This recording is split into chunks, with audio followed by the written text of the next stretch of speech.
Hi, I'm Milky, and today I will teach you how to clean and fix your defective computer parts in under 5 minutes. What are you waiting for? Let's go.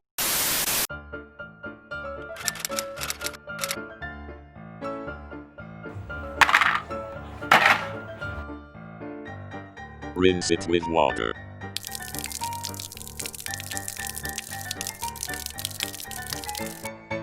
Add some detergent powder. Add sugar, spice, and everything nice. Brush the parts.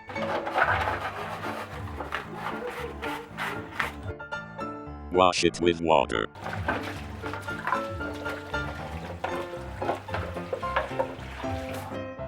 Use blower to dry it.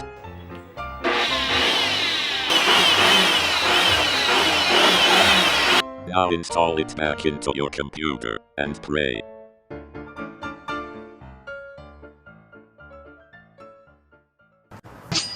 I am the one, the way your son don't need a gun to get Subscribe for more Detective. Bye!